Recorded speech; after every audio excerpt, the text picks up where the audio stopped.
Kita lanjut ke bab berikutnya, babu maja'a fi imamati Rasulillahi sallallahu alaihi wasallam. Bab ini menerangkan tentang imamah yang dipakai oleh Rasulullah sallallahu alaihi wasallam. Imamah itu kain sorban ya, tetapi kain sorban yang digunakan di kepala ya.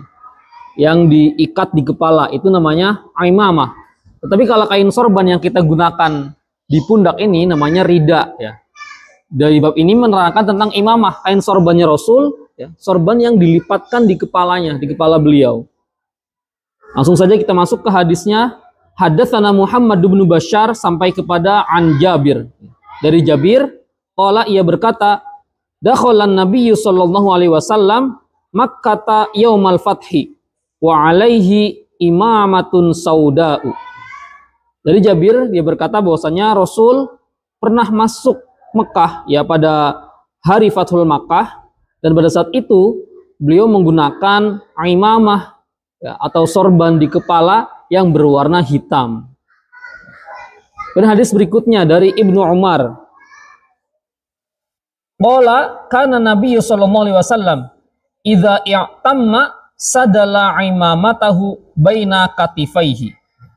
Dari Ibnu Umar dia berkata bahwasannya cara berimamahnya Rasul adalah dengan menyisakan ujung sorbannya. Ujung sorbannya, jadi sorbannya diikat di kepala, kemudian ujung sorbannya itu dibiarkan sampai di atas katif, ya, katifaihi, di atas dua pundaknya. Ya. Jadi diikat di kepala dan ujungnya dibiarkan sampai ke kedua pundak beliau. Itulah cara memakai imamahnya Rasulullah sallallahu alaihi wasallam. Kemudian bab selanjutnya, babu maja'a fi sifati izari Rasulillah sallallahu alaihi wasallam. Bab ini menerangkan tentang sarungnya Rasulullah sallallahu alaihi wasallam. Jika di bab sebelumnya kita membahas tentang pakaian yang paling disukai oleh baginda Nabi yaitu gamis, ya. Tetapi bukan berarti Rasul selalu menggunakan gamis ya, tapi ada kalanya Rasul pun pernah menggunakan sarung. Bagaimana sarung yang digunakan oleh beliau? Kita masuk ke hadis pertama di bab ini. Haddatsana Ahmad bin Mani'in sampai kepada an Abi Burdah. Qala Abi Burdah berkata, akhrajat ilaina Aisyah kisaan mulabbadan. Abi Burdah mengatakan Aisyah memperlihatkan kepada kami kisaan mulabbadan, kain yang sudah kumel, kain yang sudah lusuh, yang sudah jelek. Wa izaron ghalidhon, dan sarung yang kasar, yang bahannya itu kasar. Faqalat, kemudian Sayyidah Aisyah berkata, "Qubida ruhu Rasulillah sallallahu alaihi wasallam fi hadzaini." Bahwasanya baginda Nabi Muhammad sallallahu alaihi wasallam itu dicabut nyawanya, diambil ruhnya dengan menggunakan dua kain ini, yaitu pakaian yang sudah kusam dan juga izar ya, atau sarung yang kasar. Itulah kesederhanaan baginda Nabi Muhammad sallallahu alaihi wasallam. Kemudian di hadis berikutnya, haddatsana Qutaibah bin Sa'idin sampai kepada an Hudzaifah ibn al-Yaman, ya, dari Hudzaifah bin Yaman dia berkata, qala akhadha Rasulullah sallallahu alaihi wasallam bi'adolati saqi aw saqihi, ya. Bahwasanya Hudzaifah berkata Rasul ini pernah memegang betisku atau betis beliau, memegang betis. Faqala hadza mawdi'ul izari, dengan beliau bersabda bahwasanya inilah batasan sarung. Jadi batasan sarung itu di betis. Fa in abaita fa asfal. Namun kata baginda Nabi, jika kamu enggan, fa asfal, maka rendahkanlah lagi. Ya, kalau kita memakai sarung sebetis itu merasa malu, ya, kita enggan menggunakannya, ya maka boleh kita untuk turunkan lagi sarung kita. Sampai mana? Fa in abaita falahaqqul izari fil ka'baini, ya. Jika kamu masih enggan juga, ya, maka tidak ada hak bagi izar, bagi sarung itu sampai pada mata kaki. Ya. Jadi cara memakai sarung yang benar adalah ya, sesuai dengan sunnah Rasul, yaitu yang pertama sebetis ya. Jika satu betis kita merasa malu ya maka turunkan lagi. Yang penting sarung ini tidak sampai menutupi mata kaki ya. Harus di atas mata kaki gitu. Itulah cara bersarungnya Rasulullah Shallallahu Alaihi Wasallam. Kemudian bab selanjutnya babu majaa fi misyati Rasulillahi Shallallahu Alaihi Wasallam. Bab ini menerangkan tentang cara berjalannya Rasulullah Shallallahu Alaihi Wasallam. Haddatsana Qutaibah ibnu Sa'idin sampai kepada an Abi Hurairah. Dari Abi Hurairah, qala ma ra'aitu syai'an ahsana min Rasulillahi Shallallahu Alaihi Wasallam. Aku tidak pernah melihat seseorang yang lebih tampan ya, yang lebih gagah ya, selain Rasulullah Shallallahu Alaihi Wasallam. Ka'anna syamsa tajri fi wajhihi. Kata Abu Hurairah, ketampanannya baginda Nabi Muhammad ya itu bagaikan matahari berjalan ya, berjalan beredar di wajahnya. Saking cerahnya, saking gantengnya, saking tampannya. Wa ma ra'aitu ahadan asra'a fi misyatihi min Rasulillah sallallahu alaihi wasallam. Dan juga aku tidak pernah melihat seseorang yang jalannya itu lebih cepat ya, dari Rasulullah Sallallahu Alaihi Wasallam. Ka'annamal ardu tutwalahu ya. Saking cepatnya itu bagaikan bumi dilipat untuk beliau. Inna lanujhidu anfusana ya. Sampai-sampai para sahabat itu berusaha untuk menyamai jalannya Rasul. Wa innahu la ghairu muqtarithin ya. Tetapi padahal walaupun Rasul ini jalannya cepat ya, tapi beliau sebenarnya jalan dengan santai. Ya inilah mukjizat baginda Nabi Muhammad Sallallahu Alaihi Wasallam ya.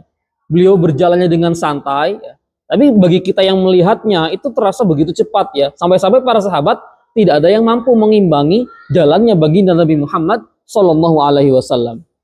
Itulah bagian dari mukjizat beliau dalam berjalan. Kemudian di bab berikutnya, babu majaa fi taqannu'i Rasulillahi Sallallahu Alaihi Wasallam. Bab ini menerangkan tentang penutup kepala yang digunakan oleh baginda Nabi Muhammad Sallallahu Alaihi Wasallam. Haddatsana Yusuf ibnu Isa sampai kepada an Yazid ibni Abban an Anas ibni Malik ya. Qala kana Rasulullah Sallallahu Alaihi Wasallam yukthirul qina'a ka'anna thawbahu thawbu zayyatin. Bahwasanya Rasulullah SAW itu ya sering meminyaki rambutnya. Ya, kemudian setelah memakai minyak, beliau menutupnya dengan kina takonmu. Ya. Gunanya untuk apa? Ya. Gunanya agar minyak di rambutnya ini tidak mengotori imamah beliau. Ya. Jadi setelah memakai minyak, beliau tutupi dulu menggunakan kain ya, agar kain ini bisa meresap minyak yang ada di rambut beliau dan akhirnya si minyak ini tidak mengotori imamah yang beliau gunakan. Bab berikutnya babu majaa fi jilsatihi sallallahu alaihi wasallam. Bab ini menerangkan tentang cara duduknya Rasulullah sallallahu alaihi wasallam. Haddatsana Abdu bin Humaid sampai kepada an Qailah binti Makhramah. Dari Qailah binti Makhramah, annaha ra'at Rasulullah sallallahu alaihi wasallam fil masjid. Sahabat Qailah binti Makhramah ini melihat saat itu Rasul sedang berada di dalam masjid. Wa huwa qa'idun al-qurfusa'u. Dan pada saat itu baginda Nabi sedang duduk qurfusa'. Apa itu duduk qurfusa ya? Duduk qurfusa itu duduk ya dengan merapatkan paha kita ke perut ya, menekan paha kita sampai perut sampai menempel, kemudian kedua tangan ini memeluk dua betis kita ya. Itulah cara duduk qurfusa yang pernah dilakukan oleh Rasulullah Shallallahu alaihi wasallam. Qalat, kemudian sahabat Qailah ini berkata, falamma ra'aitu Rasulullah sallallahu alaihi wasallam al-mutakhashshi'a fil jilsati. Ya. Dan aku melihat pada saat itu baginda Nabi begitu khusyuknya dalam duduknya. Jadi beliau ketika duduk kurfuso ini bukan hanya duduk sembarangan ya, tapi beliau sambil berzikir. Ya. Sampai beliau larut dalam kekhusyuannya, dalam zikrullah. Ur'ibtu minal faraqi, ya, sampai-sampai sahabat Qailah binti Makhramah ini menjadi gemetar ya, karena hormat ya, karena segan ya, terhadap baginda Nabi Muhammad sallallahu alaihi wasallam. Bab berikutnya, babu majaa fi sifati akli Rasulillahi sallallahu alaihi wasallam. Bab ini menjelaskan tentang cara makannya Rasulullah sallallahu alaihi wasallam. Hadis yang pertama di bab ini, haddatsana Muhammad bin Bashar sampai kepada an ibnin Lika'ab ibni Malik an abihi ya. Dia berkata, anna Nabiyya sallallahu alaihi wasallam kana yal'aqu asabi'ahu thalathan. Bahwasanya Rasulullah sallallahu alaihi wasallam itu menjilati jarinya sebanyak 3 kali ketika makan, ya, setelah makan. Qala Abu Isa, namun menurut pendapat Abu Isa, warwa ghairu Muhammad bin Bashar hadal hadis, qala kana yal'aqu asabi'ahu ats-tsalatsa. Ya, namun pendapat lain bahwasanya bukan menjilati 3 kali tetapi menjilati 3 jarinya, ya, 3 jari yang digunakan untuk makan, yaitu ya, ibu jari, jari telunjuk dan jari tengah.